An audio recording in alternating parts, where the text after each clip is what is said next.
you're a journalist in a small town like I am, or in a major metropolitan city, your contribution as a journalist is equally important. And thanks to freedom of the press, that contribution includes the entire country. Our founding fathers made freedom of the press part of the Constitution's First Amendment because, in the words of its principal author, James Madison, and because I'm a journalist, you can trust me on that. When our forefathers included freedom of the press in the Constitution, they knew it was a two-edged sword, with as much potential to do harm as it could to ensure the exchange of factual communication free from governmental interference. However, they knew it was a risk that America was going to have to take if it was going to establish a peaceful democracy, one protected by the intellect of its people. As I said, this was before Facebook. One of the key ingredients to a foundation strong enough to support the weight of democracy within our Constitution is the freedom given to the press. Its intention is to guarantee a level of transparency within the government and, just as importantly, keep government from manipulating the information its citizenry receives. Shortly after the Missouri School of Journalism was established in 1906, its founder, Walter Williams, wrote the Journalist's Creed. Within it are these words: "I believe that clear thinking, truthful statements, accuracy, and fairness are fundamental good to journalism, and that the supreme test of any journalist is the measure of their public service." Journalists are a liaison of trust between the American people and those who govern, whether it be in Washington, D.C., state government, a national corporation, or with our local city officials.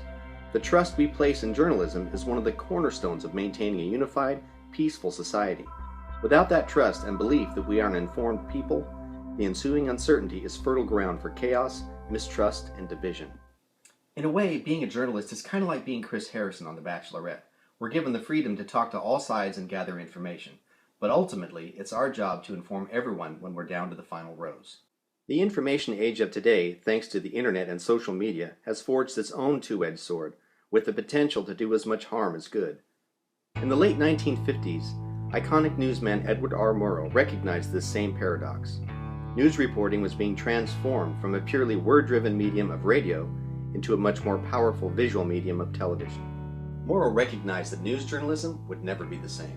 He also recognized the responsibility that comes with that kind of power. In his now famous Lights in a Box speech given in 1958, while speaking to the Radio Television News Directors Association, Murrow spoke of the new television medium and the paradox it presented for journalists and our society. It's a paradox we find ourselves facing once again in an age of social media-style journalism. I'm going to close with a clip from the Oscar-winning film Good Night and Good Luck, when Murrow, portrayed by David Strathairn, expresses his concern about the new medium of broadcast journalism on television. It's been more than 60 years, but I think you'll agree, in the context of today's social media journalism, his words are just as poignant. This instrument can teach. It can illuminate, and yes, it can even inspire. But it can do so only to the extent that humans are determined to use it towards those ends.